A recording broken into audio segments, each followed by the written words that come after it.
Bueno, el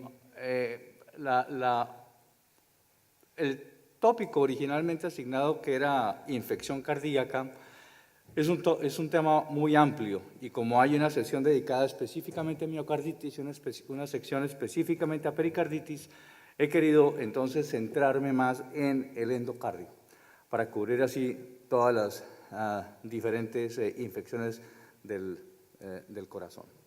Y específicamente me quiero centrar en el uso de la tomografía computada de multidetectores con sincronización cardíaca en el estudio de la patología endocárdica. Recordemos que la infección cardíaca es una de las complicaciones frecuentes de los procesos infecciosos que vemos, y todo tipo de organismos, bacterias, hongos, parásitos, pueden afectar el corazón. Y una de las razones por las que las infecciones cardíacas son relativamente frecuentes es porque el hecho de que la sangre circula a través del corazón de manera continua hace que eso sea un facilitador de que los procesos infecciosos o lleguen al corazón o salgan del corazón a cualquiera de los tejidos del cuerpo. La endocarditis en particular la vemos con frecuencia, la vemos en todas las latitudes, en todos los países y en todos los estratos socioeconómicos. Afecta en términos generales un poco más a los hombres que a las mujeres, y como todos sabemos, personas que tengan válvulas prostésicas, cualquier aditamento endocardíaco, pacientes con cardiopatías congénitas, patología reumática, cambios degenerativos por envejecimiento de las válvulas, que es una de las causas por las cuales las endocarditis son muy frecuentes en los países desarrollados como en Europa y en Estados Unidos y Canadá, así como la diabetes, la inmunodeficiencia, y en poblaciones particularmente como la que manejamos en mi hospital, tenemos una población muy alta de pacientes de drogadictos con este tipo de complicaciones. Desde el punto de vista de la patofisiología de los procesos infecciosos del endocardio, sabemos que en términos generales el endotelio es altamente resistente a la colonización bacteriana cuando ese endotelio está sano. Pero cuando hay cualquier tipo de daño en la superficie endotelial, eso favorece que las bacterias que están circulando de manera continua se adhieran y empiece el proceso de creación del daño y de la formación de vegetaciones a nivel valvular. La mortalidad en aquellos pacientes con endocarditis que tienen complicaciones médicas y requieren admisión hospitalaria es significativa, tanto como 1 de cada 5 pacientes fallece, y de lejos el estafilococo y el estreptococo son los dos gérmenes que son responsables de cerca del 80% de los casos. Y hay básicamente dos mecanismos por los cuales el daño valvular se produce. Uno es cuando hay una lesión del endotelio, y esa lesión del endotelio, esa injuria endotelial, permite que empiecen a producirse adherencias a través de citoquinas, favorecen la adherencia de plaquetas y de glóbulos rojos que empiezan la formación de esta placa inflamatoria donde se adhieren las bacterias y empieza el daño estructural. O si hay un proceso inflamatorio que no requiere necesariamente daño endotelial, ese proceso inflamatorio cambia la adherencia molecular, y esa adherencia aumentada es lo que favorece a través de citoquinas que plaquetas y glóbulos rojos y finalmente fibrinas se depositen sobre la superficie endotelial y finalmente terminan en la formación de la vegetación y de la placa infecciosa. Esta es una serie muy grande de casi 1.800 pacientes con endocarditis confirmada bacteriológicamente, y ustedes pueden ver como 70% en esta serie son por estafilococo o por estreptococo. Otros organismos son mucho menos frecuentes. El diagnóstico de la endocarditis es un diagnóstico clínico. Está basado en criterios clínicos que el que más se utiliza, al menos en Estados Unidos, son los criterios de Duke, que tienen una sensibilidad muy alta, por encima del 80%. Y incluye, como parte de la evaluación clínica, presencia de estas pequeñas hemorragias en astilla a nivel de la piel, que es una de las manifestaciones clínicas más características de esto. Los pacientes se presentan con fiebre, con soplos de aparición nueva o soplos preexistentes que se modifican y se hacen más prominentes, hematuria, estas hemorragias o manifestaciones francas de complicaciones como son eventos isquémicos. Como todos sabemos, la evaluación inicial de los pacientes con sospecha de endocarditis se hace a través de la ecografía y particularmente la combinación de ecografía transtorácica con ecografía transesofágica sabemos que tiene una muy alta sensibilidad para detectar vegetaciones, para detectar daño valvular y permite hacer el diagnóstico. El problema de la principal limitación que tiene la ecografía en la valoración de estos pacientes son dos. Uno, el hecho de que se requiere en un número muy alto de estos pacientes tener una información detallada sobre el estado de las arterias coronarias, lo cual la ecografía no da. Y segundo, un porcentaje alto de los pacientes con endocarditis tienen complicaciones paravalvulares como son la formación de abscesos en los cuales la ecografía tiene una relativamente baja sensibilidad para su diagnóstico. ¿Dónde buscamos las vegetaciones endocarditis? Las buscamos a nivel de la superficie de la válvula aórtica, a nivel de la válvula tricúspide, de la válvula mitral, en la pared posterior de la aurícula izquierda, en las cuerdas tendinosas, son los sitios más comúnmente afectados. Y este es el resultado final. Estas son imágenes de especímenes macroscópicos de algunos de estos pacientes en que ustedes ven cómo el daño termina en la formación de estas vegetaciones irregulares que pueden alcanzar tamaños supremamente grandes y terminan comprometiendo la integridad valvular y obviamente comprometiendo la función valvular de manera importante. Entonces, ¿qué sucede con el corazón cuando hay estos procesos de infecciones? Se van a formar vegetaciones, se van a formar abscesos dentro del miocardio, va a haber un daño valvular que generalmente se manifiesta más por insuficiencia que por estenosis. Los pacientes entran en insuficiencia cardíaca congestiva, se puede producir extensión de la infección hasta el pericardio, daño en las cuerdas tendinosas, daño de la válvula aórtica, daño de la pared aórtica y todo lo que ustedes ven ahí. ¿Cuál es entonces el papel de la tomografía computada cardíaca en los pacientes con endocarditis? Es en la evaluación de aquellos pacientes que tienen criterios de ser llevados a cirugía, en la evaluación preoperatoria de estos pacientes, básicamente ofrece una forma de evaluación no invasiva del estado de las arterias coronarias, que es un requerimiento de acuerdo a las guías del Colegio Americano de Cardiología y el American Heart Association.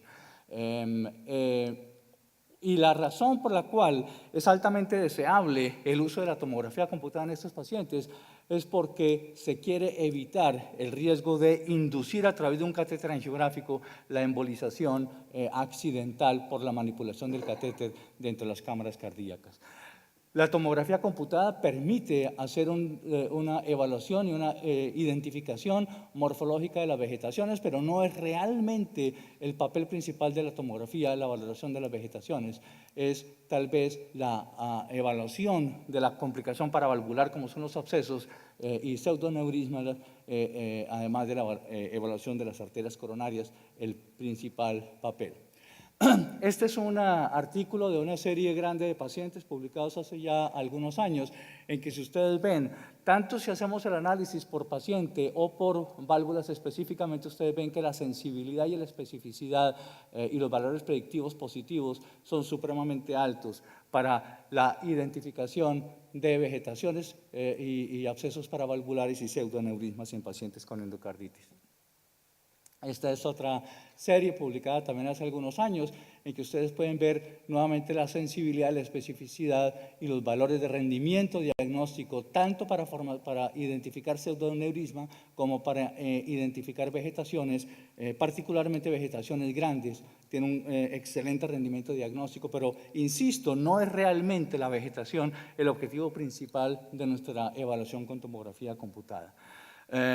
Esta es una recopilación de múltiples estudios en la literatura y ustedes entenderán que cuando se toman múltiples estudios de la literatura hay una variación grande en la calidad técnica de los estudios y eso de alguna manera pues da una visión un poco más panorámica. En estas múltiples series ustedes ven que para la detección de pseudoneurisma el rendimiento diagnóstico es bastante mejor que para la detección de vegetaciones, y esa es la principal fortaleza.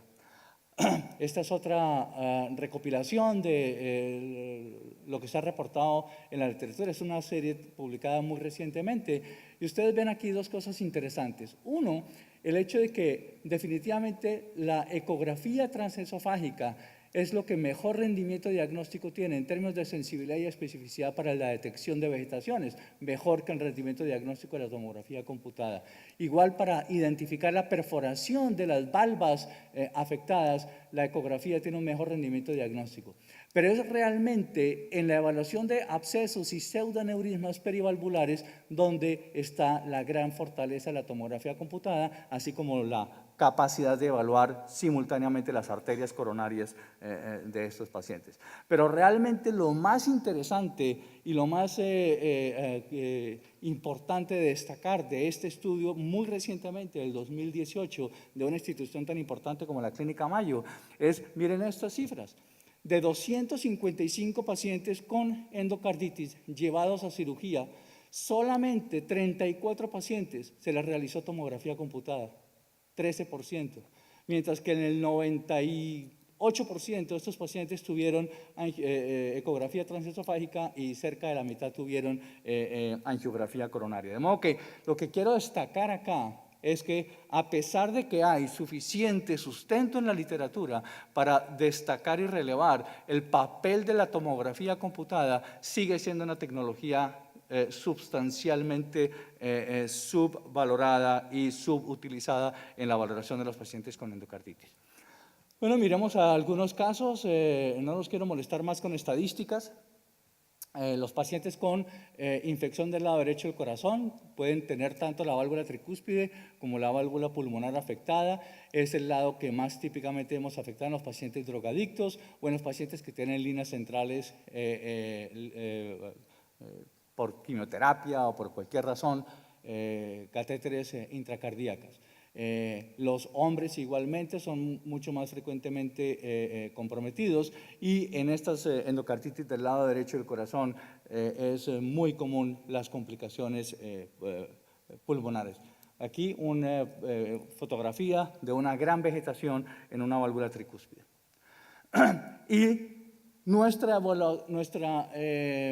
evaluación como radiólogos de estos pacientes debe empezar incluso sin una tomografía computada sincronizada o gatillada para el electrocardiograma. Con una simple tomografía común y corriente debemos tener siempre una cuidadosa evaluación de las válvulas cardíacas, como en este paciente, que es un paciente que se presenta con un cuadro de dolor torácico y ustedes ven una gran émbolo, que es un émbolo séptico a partir de una gran vegetación que ustedes ven en la válvula tricúspide que se ha desalojado y localizado en la circulación pulmonar. Otro ejemplo, una tomografía computada común y corriente con contraste y ustedes ven este gran trombo embólico en la arteria pulmonar del lado izquierdo a partir de una endocarditis y la angiografía con catéter nos confirma la gran pérdida de perfusión pulmonar en el lado afectado. Otro ejemplo de una válvula displásica con una gran vegetación, una estenosis muy severa de la válvula pulmonar con una gran dilatación postestenótica en un paciente con endocarditis del lado derecho del corazón. Los del lado izquierdo del corazón, que también pueden afectar tanto la válvula aórtica como la válvula mitral, igualmente se ve en drogadictos, en nuestra población y pienso que en Europa similarmente. La enfermedad degenerativa en las personas mayores es tal vez el factor de riesgo que más comúnmente vemos en los adultos y se observa como factor de riesgo en tanto como un 50% de los pacientes en nuestra población. Y por ser del lado izquierdo, obviamente las complicaciones van a ser la isquemia cerebral, así como eventos embólicos viscerales con infartos en los órganos blanco afectados. Aquí ustedes ven imágenes de grandes vegetaciones de la válvula aórtica Son pacientes que muy frecuentemente se ven muy comprometidos, son pacientes que están sépticos, son pacientes que tienen derrames pleurales, que tienen opacidades parenquimatosas pulmonares. Otra imagen de una gran vegetación en la válvula aórtica en un paciente con endocarditis. Aquí algunas imágenes de vegetaciones que vienen con todo tipo de colores y sabores. Aquí ustedes ven una vegetación elongada, irregular, grande en la válvula mitral en un paciente con endocarditis, que además tiene una embolía pulmonar, como ustedes pueden ver en la imagen en el pulmón derecho. Otras muy pequeñas, en este caso de la válvula aórtica, otra vegetación irregular en la válvula. El compromiso bivalvular es relativamente frecuente, pero como les decía, realmente uno de los beneficios importantes de la tomografía computada es la valoración perivalvular. Estos pacientes muchas veces, yo diría que la mayoría de las veces, nos llegan a nosotros a tomografía computada ya con el diagnóstico de endocarditis, ya con diagnóstico de dónde está la vegetación, y es realmente para evaluar posibles complicaciones como la extensión perivalvular que nos envían estos pacientes a tomografía. Y la razón es porque la ecografía, como dije antes, es relativamente pobre en la valoración de las complicaciones perivalvulares, que es bastante común. Se observa hasta en un 40% de las endocarditis de válvulas nativas y en más de la mitad, en algunas series hasta en el 100% de las endocarditis de válvulas prostésicas. Y la manifestación es con formación de abscesos perivalvulares, formación de pseudoaneurismas perivalvulares, dehiscencia de las válvulas prostésicas y creación de defectos con trayectos fistulosos intracardíacos. Algunos ejemplos, algunos de estos abscesos perivalvulares son supremamente pequeños y supremamente sutiles, otros son muy grandes y muy obvios. Aquí ustedes ven un paciente de 52 años con una endocarditis de la válvula aórtica, pequeñas imágenes de pequeñas vegetaciones con el aspecto morfológico característico y esta discreta irregularidad en la raíz aórtica por encima del ostium de la coronaria derecha. Ustedes ven esta pequeña irregularidad que corresponde a un pequeño pseudoaneurisma de origen infeccioso. Este es un aspecto más característico de abscesos paravalvulares. Ustedes ven las imágenes de colección de medio contraste, son muy difíciles de ver y especialmente en válvulas muy degeneradas, muy calcificadas o en válvulas prostésicas, este tipo de diagnósticos son muy difíciles de hacer en ecografía transtorácica o transesofágica. Este es un paciente con un pseudoaneurisma infeccioso o un absceso paravalvular. Hay mucha, de hecho, este es un tema interesante. Hay una gran variación en la literatura de cómo describir estas anormalidades. Y la razón es porque estos aneurismas empiezan como un absceso y en la medida en que ocurre la licuefacción del tejido cardíaco y esa licuefacción se abre al torrente vascular, se convierte en una cavidad comunicada con la luz del corazón o con la luz del vaso. De modo que por eso ustedes van a ver en la literatura que se habla indistintamente de absceso o de pseudoaneurisma, que realmente son etapas distintas del mismo proceso. Aquí ustedes ven las colecciones de medio de contraste, una gran deformidad y un gran daño del aparato perivalvular en un paciente con endocarditis, una válvula prostésica, nuevamente una imagen muy grande de una vegetación gigantesca y una gran colección de medio de contraste por un absceso paravalvular comunicado con la luz. Aquí lo ven ustedes, igualmente la imagen axial y la imagen coronal, un gran aneurisma o pseudoaneurisma, porque realmente eso son rupturas parcialmente contenidas que comunica con la luz.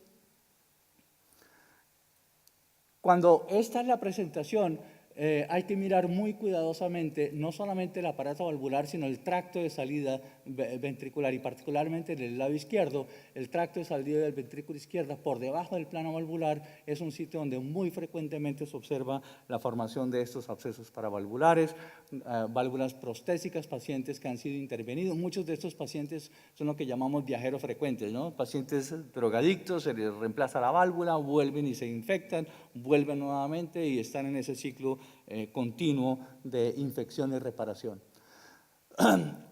Un punto muy importante, y ayer lo mencionaba, nosotros como radiólogos no podemos hacer estos diagnósticos totalmente desconociendo el contexto clínico. Y es muy importante por esto tener presente que no todo lo que cuelga de una válvula cardíaca es una vegetación por endocarditis. y hay una serie de diagnósticos diferenciales que siempre hay que tener presente y, como decía, en el contexto clínico del paciente.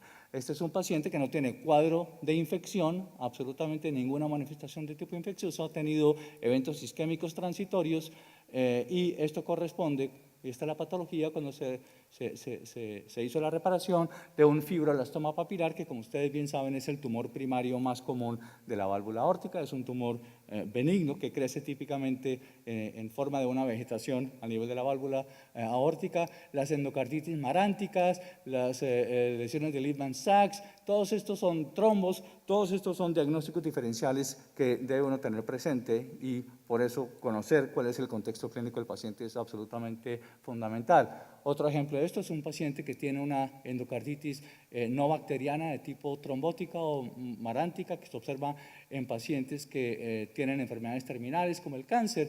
Este es un paciente de 56 años con un carcinoma de cabeza y cuello muy avanzado con esta lesión muy característica, no hay ninguna clínica de infección, esto corresponde a una endocarditis de tipo marántico. Y a veces vemos, sobre todo en válvulas degeneradas, este es un paciente con una estenosis importante, la válvula aórtica, con una dilatación postestenótica de la aorta y esta gran nodularidad. Muchos de estos no sabemos exactamente qué es, probablemente corresponde a un trombo. Podría ser un fibroblastoma papilar, un paciente que se negó a ser llevado a cirugía, estaba perfectamente feliz con su calidad de vida. A los 80 años no quiso que se le reparara la válvula aórtica, obviamente no podía hacerse una reparación endovascular por el peligro de ir a desprender este trombo y el paciente no quiso ser llevado a cirugía, de modo que nos quedamos sin saber, pero probablemente es un trombo. Y ya para terminar, ¿cuáles son las limitaciones y cuáles son los retos que tenemos como radiólogos en la valoración de estos pacientes? Uno es el hecho de que la resolución espacial de la tomografía computada todavía es limitada para hacer el diagnóstico de estas pequeñas perforaciones valvulares que no siempre las podemos ver de una manera adecuada. Y particularmente pacientes muy grandes, pacientes obesos, pacientes con arritmias, son pacientes que son un reto grande para nosotros en tomografía computada. Las perforaciones, como les decía, no las podemos ver. Desafortunadamente tenemos inhabilidad en tomografía computada de ver y cuantificar flujo o dirección de flujo, de modo que esa es una limitación importante. Pacientes con taquicardia, algunos de estos pacientes hay contraindicación para betabloquearlos, para hacerles tomografía computada. Yo he hecho muchos de estos estudios con pacientes con frecuencias cardíacas de 110, 120 y a veces funcionan bien, no siempre funcionan bien, dada la limitación de betabloquear estos pacientes. Este es un caso, por ejemplo, de un paciente con una endocarditis bacteriana. Tenemos clara visualización de la vegetación. El paciente había hecho una embolía con un infarto esplénico, no vimos ningún absceso paravalvular, el estudio fue no el más bonito del mundo, pero un estudio perfectamente diagnóstico con una frecuencia cardíaca por encima de 100, de modo que vale la pena intentarlo. Este es otro paciente con una endocarditis bacteriana de la válvula aórtica. Ustedes ven la calidad del estudio es relativamente fea, una imagen supremamente granulosa en una paciente con una obesidad mórbida, con un índice de masa corporal por encima de 43. No son los estudios más bonitos, pero son perfectamente diagnósticos.